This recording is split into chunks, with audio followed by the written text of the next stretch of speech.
பழங்குடியின இளைஞர்களுடன் சேர்ந்து ஆளுநர் நடனமாடிய காட்சிகளை இவை. மத்திய அரசின் மை பாரத் திட்டத்தின் கீழ் பழங்குடியினர் இளைஞர் பரிமாற்ற நிகழ்ச்சியின் துவக்க விழா சென்னை ஆளுநர் மாளிகையில் நடைபெற்றது. இதில் மத்திய பிரதேசம், சத்தீஸ்கர், ஜார்க்கண்டில் இருந்து வந்த பழங்குடியின மாணவர்கள் ஆளுநர் ஆர் என் ரவிக்கு தங்கள் பாரம்பரிய முறைப்படி தலைப்பாகை அணிவித்து கௌரவித்தனர். இது அந்த ஊரு தலப்பாக்கட்டு. முன்னதாக பழங்குடியின மாணவர்களிடையே கலந்துரையாடிய ஆளுநர் ஆர் என் ரவி சமூக ஊடகங்களால் அனைவரும் இணைந்துள்ள நிலையில் மொழி என்பது மக்கள் வளர்ச்சிக்கு தடையல்ல என தெரிவித்தார். और वो बोलेगा तमिल में, आप सुनोगे हिंदी में. ये एप्लीकेशन डेवलप हो रहा है और डेवलप कौन कर रहा है जानते हो? IIT मद्रास. இந்தியாவில் பழங்குடியின மக்கள் மிகவும் பின்தங்கிய நிலையில் இருப்பதாக தெரிவித்த அவர் அதை கருத்தில் கொண்டே மை பாரத் உள்ளிட்ட பல திட்டங்களை பிரதமர் உருவாக்கியுள்ளதாக கூறினார். திருவள்ளூர் மாவட்டம் ஆவடியில் உள்ள மத்திய ரிசர்வ் காவல் படை பயிற்சி மையத்தின் 432வது பயிற்சி நிறைவு விழா வீரர்களின் மிடுக்கான அணிவகுப்புடன் கோலாகலமாக நடைபெற்றது. சிஆர்பிஎஃப் டிஐஜி மேஜர் விஜய் தலைமையில் இந்த பயிற்சி விழாவில் 44 வார பயிற்சி நிறைவு செய்த 3 பெண்கள் உட்பட 159 சிஆர்பிஎஃப் காவலர்களின் கொடி அணிவகுப்பு இடம்பெற்றது. மிடுக்கான உடையில் 4 அணிகளாக பிரிந்த குழுவினர் கண்கவர் அணிவகுப்பை நடத்தினர்.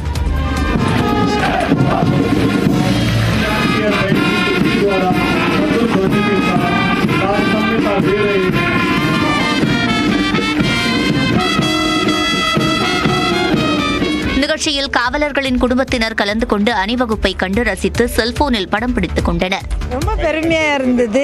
என் பிள்ளை மட்டும் இல்லை, மற்ற பிள்ளைங்களும், என் பிள்ளை மட்டும் நான் தனியாக சொல்ல முடியாது. எல்லா பிள்ளைங்களும் எவ்வளோ பிள்ளைங்க ஆர்வத்தோடும் அவங்க ஒரு நாட்டுக்காக சேவைன்ற மாதிரி ஒரு செய்யும் போது அதை பார்க்கும் போது எனக்கே கண்ணில் தண்ணி தான் வந்தது. 44 வார பயிற்சியின் வெற்றியை கொண்டாடும் விதமாக தங்களுக்கு பயிற்சி அளித்த ஆய்வாளர்களை நிற்க வைத்து சிஆர்பிஎஃப் வீரர்கள் வட்டமடித்து துள்ளி குதித்து அவர்கள் காலில் விழுந்து ஆசீர்வாதம் பெற்றனர்.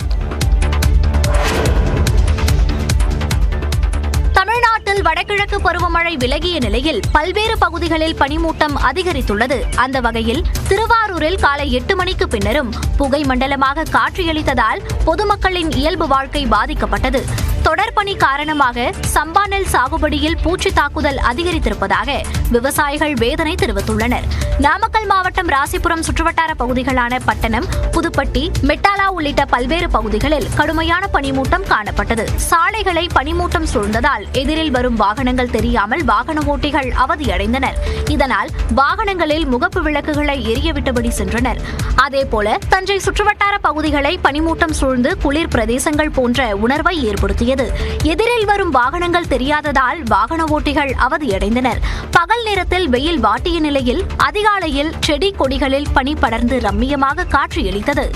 காஞ்சிபுரம் சுற்றுவட்டார பகுதிகளான செவிலிமேடு, ஓரிக்கை, நத்தப்பேட்டை, பையாவூர், ஏனாத்தூர் உள்ளிட்ட பகுதிகளில் கடுமையான பனிமூட்டம் காணப்பட்டது. இதனால் சென்னை பெங்களூரு சாலையில் வாகனங்கள் முகப்பு விளக்குகளை எரியவிட்டபடி சென்றன.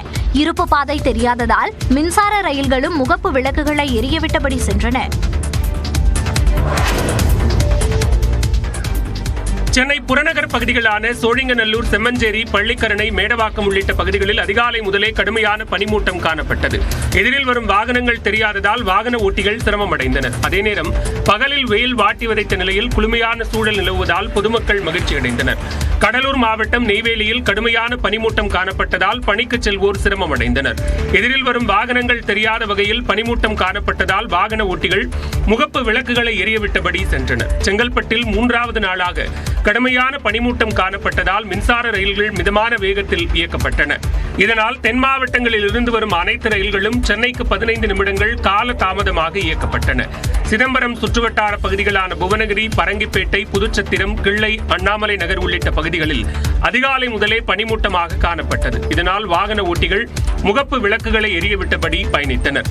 ராணிப்பேட்டை மாவட்டத்தில் நெமிலி, பணப்பாக்கம், காவேரிப்பாக்கம் உள்ளிட்ட பகுதிகளில் கடுமையான பனிமூட்டம் காணப்பட்டது. சாலைகள் புகைமூட்டமாக காணப்பட்டதால் வாகன ஓட்டிகள் சிரமமடைந்தனர். பயிர்கள் மீது பனித்துளி படர்ந்து ரம்யமாக காட்சியளித்தன.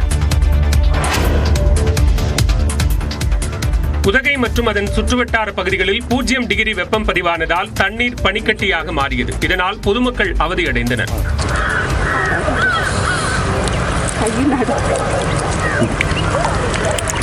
காந்தல், தலைக்குந்தா உள்ளிட்ட பகுதிகளில் உறைபனி சூழ்ந்ததால் காஷ்மீர் போல காட்சியளித்தது. நிறுத்தி வைக்கப்பட்டிருந்த வாகனங்கள் மீது உறைபனி படர்ந்தது. கடும் குளிரால் பணிக்கு செல்வோர் சிரமம் அடைந்த நிலையில் காலை 10 மணிக்கு பிறகே பணிகளை மேற்கொள்ள முடிவதாக மேலூரில் இருந்து தலைக்குந்தா பகுதிக்கு மர வேலைக்காக வந்துள்ள தொழிலாளர்கள் தெரிவித்தனர். தண்ணி வெளியில் வச்சுருந்துங்களா, தண்ணியெல்லாம் புழங்க முடியல. வெயில் வர வரலாம் பண்ணிக்கிட்டே தான் இருக்குது. வெயில் வந்தால் தான் கரைஞ்சி போகுதுங்க. அதுக்கு மேலே தான் வேலைக்கு போக முடியுங்க. வேலைக்கு வந்து 10-11 மணிக்கு மேலே தான் போகிறோம். போயிட்டு திருப்பி சாயந்தரம் 4 மணிக்கெல்லாம் இதே மாதிரி திருப்பி பணி ஆரம்பிச்சுக்குதுங்க. வேலையே செய்ய முடியல. உறைபனி தாக்கம் அதிகமாக இருப்பதால் அப்பகுதி மக்கள் நெருப்பு மூட்டி குளிரை சமாளித்து வருகின்றனர்.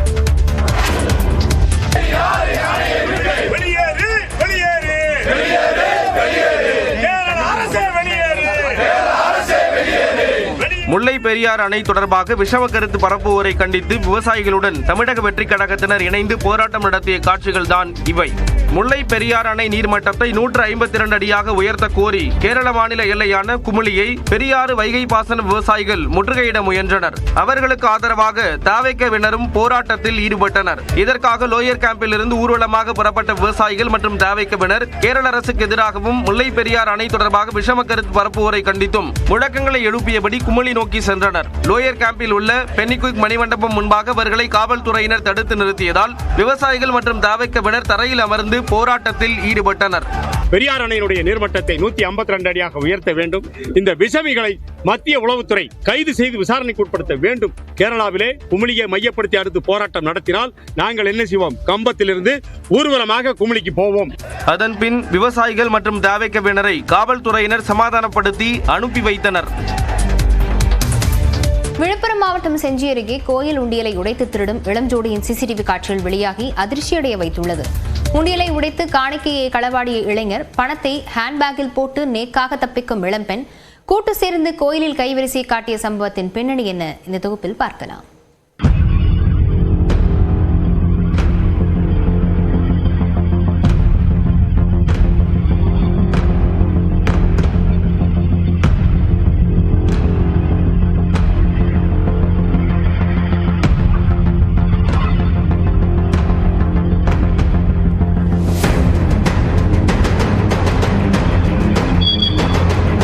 அம்மன் கோவில் உண்டியலில் கை வைத்த இளம் களவான், ஜாடிக்கேத்த மூடி போல இளைஞருடன் கூட்டுச் சேர்ந்து களவாடிய இளம்பெண். உண்டியலை உடைப்பது நான், ஹேண்ட்பேக்கில் பணத்தை போட்டு தூக்குவது நீ. இப்படி கைகோர்த்து களவாடிய ராபர்ஸ் கப்பிள்ஸின் ராங்கு சம்பவத்தின் பின்னணி என்ன?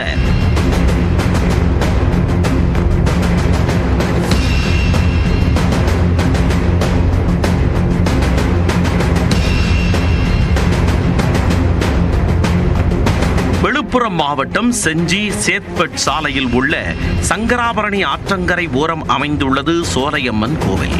சம்பவத்தன்று இக்கோவிலுக்கு வந்த இளஞ்சோடி சாமி கும்பிடுவது போல கோவிலை சுற்றி நோட்டமிட்டனர். ஆட்கள் நடமாட்டம் இல்லாததை தெரிந்து கொண்ட இளைஞர் உண்டியலின் அருகே சென்றுள்ளார். வெளியில் இருந்து யாராவது கோவிலுக்குள் வருகிறார்களா என வேவு பார்க்க இளம்பெண் காம்பவுண்ட் அருகே சென்றுள்ளார். சரியான நேரம் பார்த்து இளம்பெண் சிக்னல் கொடுக்க பிடிப்பில்லாமல் வைக்கப்பட்டிருந்த உண்டியலை இளைஞர் தூக்கியுள்ளார். கோவிலின் பின்னால் கோபுர மறைவில் உண்டியலை தூக்கிச் சென்று பூட்டை உடைத்துள்ளார். உண்டியல் காணிக்கையை மொத்தமாக லவட்டிய இளைஞருக்கு அந்த பணத்தை எடுத்துச் செல்ல தனது ஹேண்ட்பேக்கை கொடுத்து அப்பெண் சப்போர்ட் செய்துள்ளார். பின்னர் இருவரும் ஒன்றன் பின் ஒன்றாக பவ்யமாக நடைபோட்டு அங்கிருந்து தப்பிச் சென்றனர். இச்சம்பவம் குறித்து கோவில் நிர்வாகத்தினர் செஞ்சி காவல் நிலையத்தில் புகார் அளித்துள்ளனர். புகாரின் பேரில் சிசிடிவி காட்சி ஆதாரத்துடன் திருட்டில் ஈடுபட்ட இளஞ்சோடியை போலீசார் தீவிரமாக தேடி வருகின்றனர். இதே சுற்றுவட்டார பகுதியில் ஆட்கள் நடமாட்டம் குறைவாக இருக்கும் கோவில் உண்டியல் திருட்டு நிகழ்ந்திருப்பதாகவும் அதற்கும் இந்த ராபர்ஸ் கப்பிள்ஸுக்கும் தொடர்பு இருக்குமா என்ற கோணத்திலும் விசாரணையை நடத்தி வருகின்றனர்.